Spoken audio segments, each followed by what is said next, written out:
लेकिन ये है कि अगर आपकी कोई कमी को किसी ने पॉइंट आउट किया, आप उस पर बुलडोज़र चला दें या आप उसको सज़ा दे दें। है टॉलरेंस बहुत कम हो गया है, दिखावा ज़्यादा है, असलियत कम है। ये है। अब करप्शन ज़्यादा हो गया है। अब जो है इंसान की अहमियत नहीं रही। जानवर ज़्यादा कीमती हो गया है, इंसान कम। पहले सोसाइटी जो थी बहुत ही अच्छी थी, जेंटल थी, ईमानदार लोग थे, लेकिन इंसान जो है वो उतना सुकून से नहीं है जितना पहले था। रोड्स चौड़ी हो गई, फ्लाईओवर्स बन गए, मॉल्स खुल गए, मेट्रो आ गई, लेकिन जो एथॉस है, जो यहाँ की गंगा जमनी तहजीब है, उसमें धीरे धीरे कमी आने लगी। और जो यहाँ के हुनर थे, जो फ़नून लतीफ़ा थे, उसमें काफ़ी कमी आने लगी।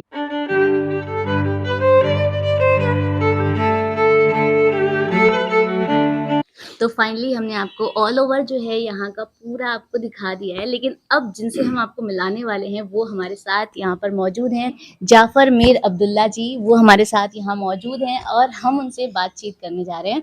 तो अस्सलाम वालेकुम सबसे पहले आपको। तो सबसे पहले आप हमें ये बताइए कि क्या है आपकी फैमिली हिस्ट्री, कैसे आप नवाब बने लखनऊ के, क्या है वो सारी चीज़ें? देखिए, हमारे जो एंसेस्टर्स थे वो ईरान के शहर नैशापुर से 1775 में लखनऊ तशरीफ़ लाए थे। अच्छा। हम लोग सैयद हैं। प्रॉफिट मोहम्मद सल्लल्लाहु अलैहि वसल्लम, उनकी साहबजादी जनाब फ़ातिमा सलामुल्लाह अलैहा और हज़रत अली अलैहिस्सलाम की प्रोजेनी से हैं। हमारी ददियाल 8वें इमाम की औलाद है और ननिहाल 7वें इमाम, इमाम मूसा काज़िम अलैहिस्सलाम। उस ज़माने में जब ये तशरीफ़ लाए थे, तो उस ज़माने में सादात को उनके ऊपर बड़ा जुल्म सितम हो रहे थे। तो तक़ैया में हमारे एक बुज़ुर्ग ख्वाजा सफ़ी, वो नवाब आसिफ़ुद्दौला के दौर में 1775 में लखनऊ तशरीफ़ लाए और उन्होंने दरियाए गोमती में एक अमल किया। या वहाबों की वो तस्बीह पढ़ते थे और सुबह फजर से पहले 40 दिन का उनका अमल था। और अमल ये था कि वो नवाब आसिफ़ुद्दौला से डायरेक्ट मुलाकात न करें, या तो वो उनको तलब फरमाएँ या ख़ुद तशरीफ़ लाएँ। तो जब नवाब आसिफ़ुद्दौला को मालूम हुआ कि कोई मीर साहब दरिया में रोज़ नज़र आते हैं, तो वो तशरीफ़ लाए, तारुफ़ हुआ और उन्होंने पूछा कि आप ये क्या कर रहे हैं, तो उन्होंने बताया अपने अमल के बारे में। तो वो इतना खुश हुए कि उन्होंने अपने एडवाइज़र्स और कंसल्टेंट्स में इनको रख लिया। फिर इनके दो साहबजादे थे, नवाब हादी अली ख़ां सैफ़ुद्दौला बहादुर, नवाब मेहंदी अली ख़ां मुंतज़िमुद्दौला बहादुर।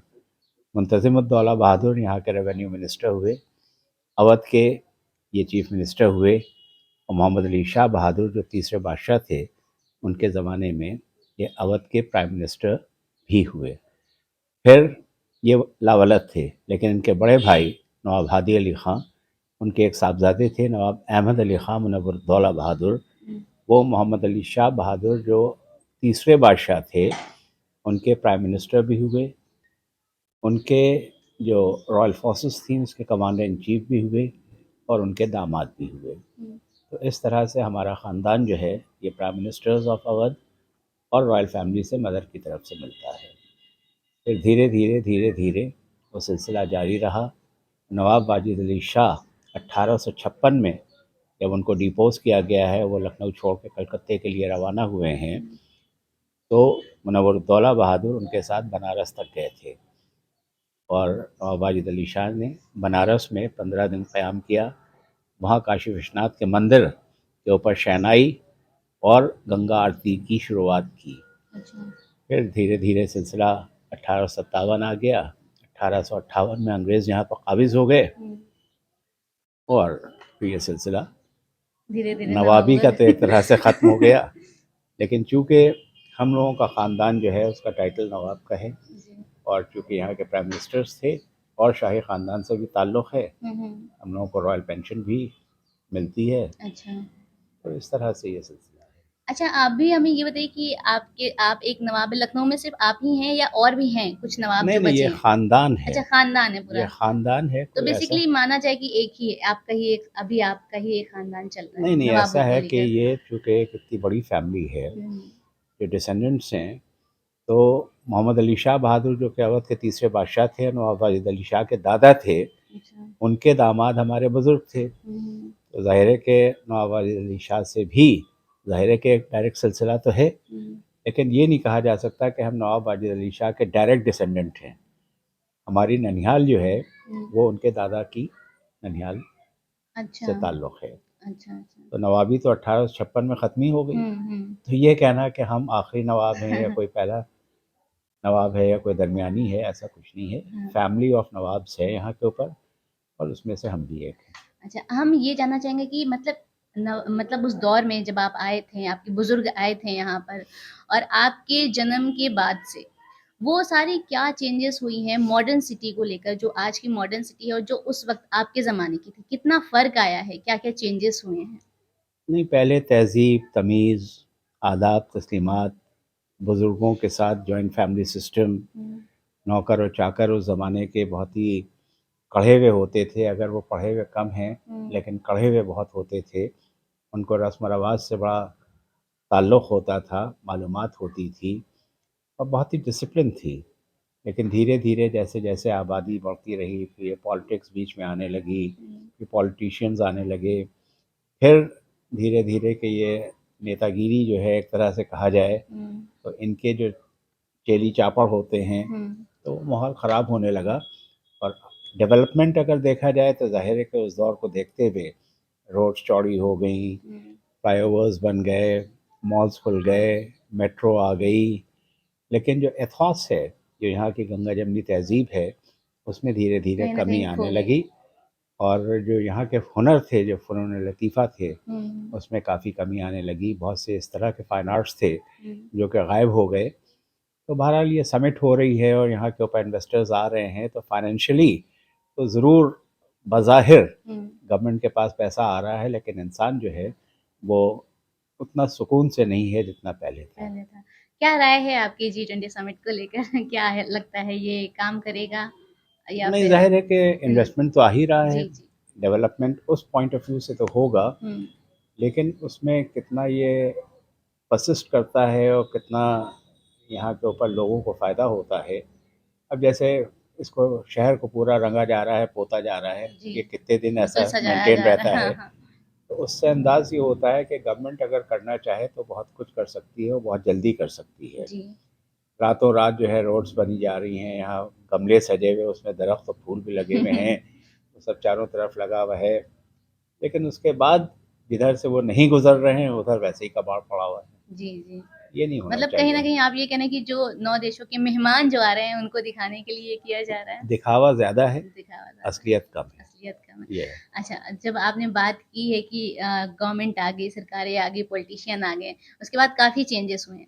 अभी आज के टाइम पे जो राजनीतिक है, जो राजनीतिक माहौल है, जो सामाजिक आज का जो माहौल है, जो सोसाइटी है, उस पर क्या राय है आपकी? कैसा है? पहले और अभी के हिसाब में क्या नहीं, फ़र्क पहले है? सोसाइटी जो थी बहुत ही अच्छी थी, जेंटल थी, ईमानदार लोग थे। अब करप्शन ज़्यादा हो गया है। अब जो है टॉलरेंस बहुत कम हो गया है। अब जो है इंसान की अहमियत नहीं रही। जानवर ज़्यादा कीमती हो गया है, इंसान कम। तो ये है कि करप्शन बहुत ज़्यादा फैल गया है, झूठ बहुत फैल गया है, सच्चाई बहुत कम हो गई है। इंसान जो है वो काफ़ी हद तक डरा हुआ है, और अगर वो सच बोलता है तो उसके ऊपर उसको सज़ा भी मिल सकती है। जी।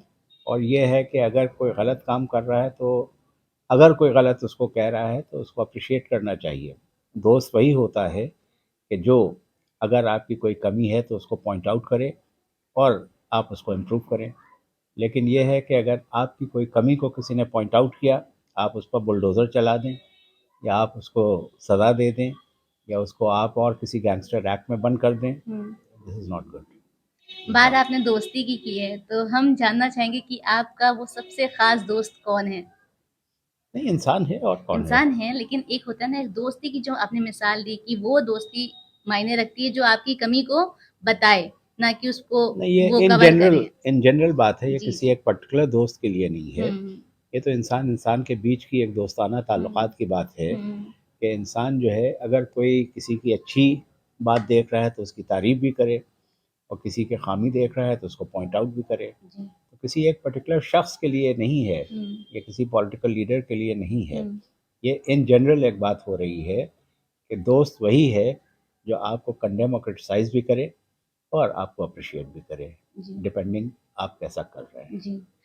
लेकिन बात हम दोस्ती की वो जानना चाह रहे कि जैसे हमने सुना है आपने फ़िल्म उमराव जान में अभिनय किया था और उनके जो निर्देशक थे फ़िल्म के, वो आपके काफ़ी ख़ास दोस्त थे। क्या कहना है उनके बारे में?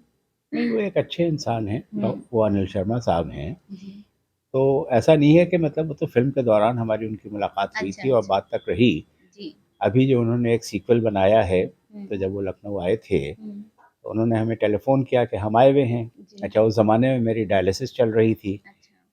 तो कह लगे मुलाकात हो, तो हुँ। हमने कहा मैं तो नहीं आ पाऊँगा, हुँ। ये वजह है और आप तशरीफ़ लाइए।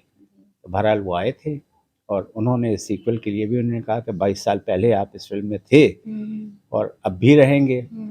तो हमने कहा आप व्हीलचेयर का इंतज़ाम रखिएगा। तो उन्होंने कहा वो सब इंतज़ाम रहेगा। बहरहाल इसमें भी हैं। कौन-सी सीक्वल आ रही है?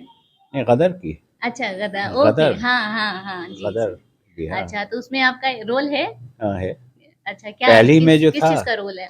पहले में हमें दिखाया है member of parliament from Lahore, अच्छा, अमरीश पुरी साहब के साथ, अच्छा।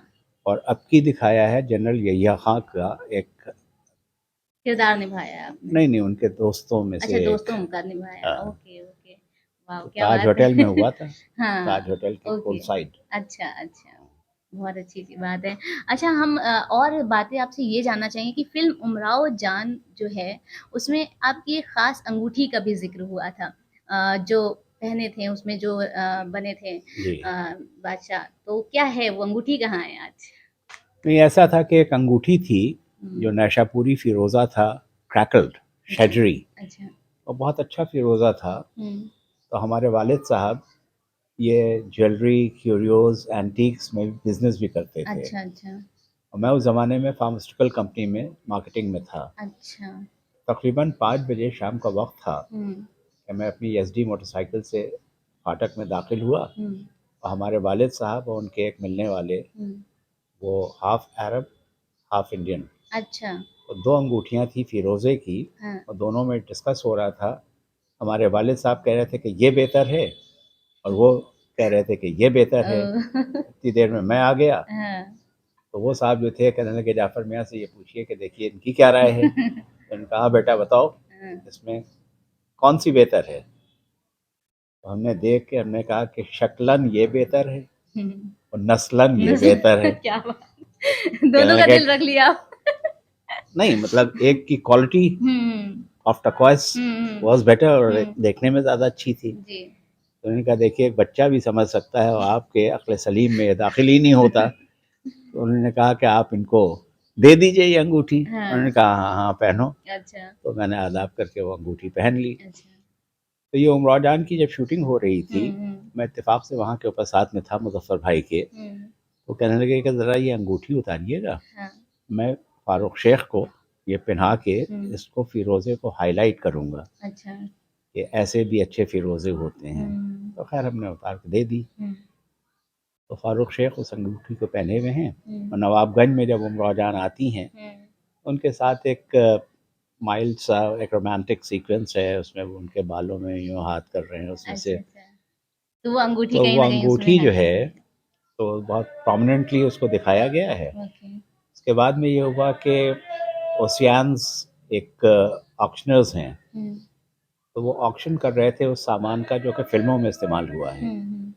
तो हमारे एक लखनऊ के दोस्त, वो बॉम्बे में रहते हैं, हुँ। उनका हमारे पास फ़ोन आया कि उमराव जान की कुछ चीज़ें आपके यहाँ वैसे काफ़ी इस्तेमाल हुई हुँ, थी, हुँ। तो कोई ऐसी चीज़ है जिसको आप ऑक्शन करना चाहें? हुँ। तो हमने कहा थी तो बहुत, बच्चों को दे दी, ये सब हुआ, एक अंगूठी अक्सर मैं पहना करता हूँ। हुँ। तो कहेंगे आप ऑक्शन में रखना चाहेंगे? हुँ। हमने कहा अगर हमारी प्राइस मिलती है तो हम रख देंगे। हुँ।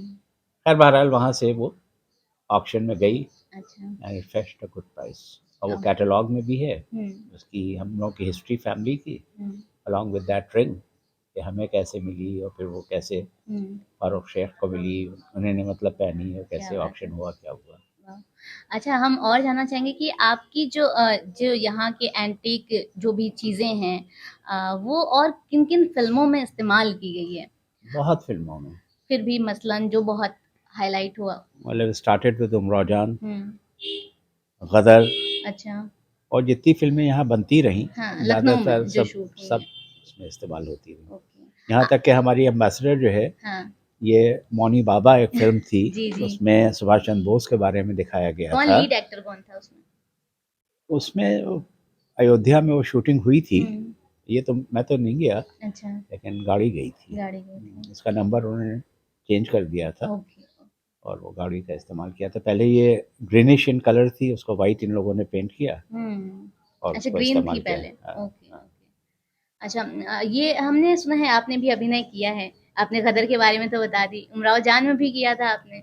हाँ, उमराव जान में भी तो किया था। उसमें आपका सीक्वेंस जो है या वो वो रोल का क्या किस्सा है कि नहीं, दिखाया वो नहीं गया? एडिट हो गया था। हम्म। उसमें ऐसा था कि एक सीक्वेंस ये है हम्म। कि एक नवाब साहब हैं, बड़े नवाब कह के उनको दिखाया गया है। उनके एक भतीजे हैं, रोल क्या था आपका? नवाब का, किरदार था? नवाब। ओके। वो रहमान साहब को करना था। अच्छा। रहमान साहब बॉम्बे के एक बहुत सीनियर एक्टर थे, उनको वो रोल करना था। दिल्ली तक वो पहुंचे, कुछ मिसकम्युनिकेशन ऐसा हुआ कि उनको कोई रिसीव नहीं कर पाया, तो he went back to Delhi. Okay. अब नेक्स्ट डे मॉर्निंग में यहाँ पर वो शूट तैयार था बेगम अख्तर के ससुराल में। अच्छा। तो उसमें एक रोमांटिक लाइट सीक्वेंस था कि नवाब छब्बन जो हैं, ये भतीजे हैं, जो कैरेक्टर मैंने किया था उनके नवाब के, उनकी लड़की इनसे मंसूब थी। अच्छा। ये खानम की जो बेटी थी बिस्मिल्लाह जान, प्रेमा नारायण, उनसे मुआशका इनका हो गया। ये कोठों पर आने जाने लगे और अपनी दौलत इन्होंने उनके ऊपर लुटा दी और अपने अल्ले पल्ले तो कुछ रहा नहीं, और चचा की दौलत के ऊपर ये जो कुछ भी कर रहे थे। और इनकी बेटी से, जिनसे ये मंसूब थे, शादी से इनकार कर देते हैं। तो नवाब छब्बन बिस्मिल्लाह जान को हवेली में ले आते हैं। जब बड़े नवाब को पता चलता है जो कैरेक्टर मैंने किया है, तो वहाँ आके इनको निकाल बाहर किया जाता है। अच्छा। और उसके बाद में नवाब छब्बन जो हैं वो सुसाइड कमिट कर लेते हैं। बिस्मिल्लाह जान जो है फिर शादी नहीं करती। अच्छा। उमराव जान जब नवाब सुल्तान से वो कहते हैं कि हम आपको घर नहीं ले जा सकते और वहाँ नहीं रख सकते और शादी करके एज अ बीवी नहीं रख सकते, तो वो फैज़ अली डाकू, राज बब्बर ने कैरेक्टर किया है, वो समझी कि ये भी कोई नवाब हैं। अच्छा। तो वो बहरहाल उनके साथ भाग लेती हैं। अच्छा। तो ये कैरेक्टर उमराव जान का जो था वो ससेप्टिव हो जाता है और बिस्मिल्लाह जान का कैरेक्टर उनके ऊपर सुपर इम्पोज हो रहा था। ओके। तो इसलिए वो इसलिए एडिट वो कर हटा दिया। दिया गया। ओके। अभी आज हम आपसे ये भी जानना थे, हमने सुना है कि आपके यहाँ की एक बहुत डिश जो ऐसी है काफी फेमस है, जो आपके यहाँ ही सिर्फ बनती है, पूरे लखनऊ में कहीं नहीं मिलती है। क्या नाम है उस डिश का? नहीं, वो रवे की रोगनी होती है। रोगनी। वो बहुत ही खस्ता होती है अच्छा। और बहुत ही फ्रेजाइल होती है। हम्म। वो बहुत टेस्टी होती है और उसको कबाब के साथ, अच्छा। करेले के साथ, हाँ। और मुख्तलिफ, वैसे भी रूखी भी और अच्छा, चाय के रुकी भी साथ। खाते हाँ। और ये होता है कि उस ज़माने में जब सफ़र पर जाते थे लोग, तो ये रवे की रोगनी और रवे से बनती है। रवे की होती है। अच्छा। बहुत ही खस्ता होती है और ये शेल्फ लाइफ इसकी बहुत होती है। अच्छा। महीनों आप उसको रख सकते हैं, ख़राब नहीं होती। ओके। और करेले जो तेल में पकते हैं वो भी हम लोगों के यहाँ ये कड़वे नहीं होते। अच्छा। तो उसके साथ इसका जोड़ है। करेले के पकोड़े? पकौड़े नहीं, हाँ। करेले मसाले के साथ तेल में। अच्छा। तो वो जैसे और चीज़ें पकती हैं, सब्जी पकती है, इस तरह से वो करेले पकाए जाते हैं। उसमें थोड़ी शक्कर भी मिलाई जाती है। अच्छा। अच्छा। या गुड़ भी मिलाया जा हाँ। सकता है। तो बड़ा अच्छा कॉम्बिनेशन है ये, अच्छा। रोगनी रोटी रोगनी और रोटी। करेले हाँ। या शामी कबाब हाँ। और रोगनी रोटी। जी। तो वो स्पेशल। हमने सुना है कि जो आपके यहाँ आज भी जो बर्तन यूज आप लोग करते हैं वो पीतल और तांबे के ही होते हैं? नहीं, ये ज़रूरी नहीं बदल है। गया है? नहीं, ज़रूरी नहीं है। जी। अब जैसे ये ग्लास है, हाँ। ये तांबे का है, जी। तो तामचीनी के भी हैं, अच्छा। शीशे के भी हैं, चीनी के भी हैं, अब तो मेल्बोवेयर के भी हैं, अच्छा तो पानी पीने के लिए कॉपर एक रखा हुआ है, बाकी चेंज होते रहते अब हैं। जैसे खासदान है, जी जी पानदान है, हाँ वो सब कॉपर के हैं जी आमतौर से। ओके सही है। अच्छा आपके हिसाब से हमें ये बताइए कि क्या लगता है कि आने वाला लखनऊ का जो फ्यूचर है वो आप कैसे देखते हैं, क्या चैलेंजेस हो सकते हैं? चैलेंजेस जो हैं, एक तो जो यहाँ की गंगा जमनी तहज़ीब है, उसके ऊपर बहुत असर पड़ रहा है। लखनऊ जो है मॉडर्नाइज़ तो हो रहा है, डेवलप हो रहा है, लेकिन जो असल लखनऊ है, उसको नेग्लेक्ट किया जा रहा है। अभी जैसे समिट हो रही है, जी गेस्ट को चूँकि इमामबाड़े आना था, तो उसकी रंगाई और पुताई हो रही है। ये जो इमामबाड़ा है, ये एक हेरिटेज मॉन्यूमेंट है, बहुत ही नायाब है। जी उसकी खूबसूरती बज़ाहिर उस पर तो तवज्जो दी गई दिखावे के लिए, जी लेकिन इसके लिए जो और स्पेशल फंड्स होना चाहिए, हाँ इसके लिए जो आर्कियोलॉजिकल सर्वे ऑफ इंडिया में मैजिस्ट्रियल पावर्स होना चाहिए, जी वो नहीं है।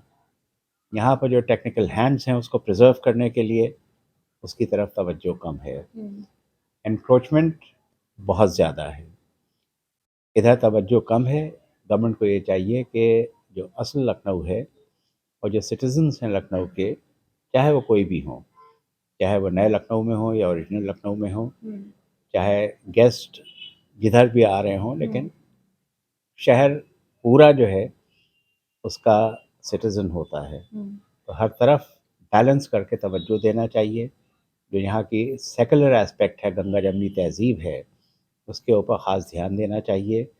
और जो कमर्शियली जो डेवलपमेंट्स हो रहे हैं, मॉडर्नाइजेशन हो रहा है, वो तो अच्छी बात है, वो होना चाहिए, लेकिन जो इसका हेरिटेज है वो डैमेज और डिस्ट्रॉय नहीं होना चाहिए।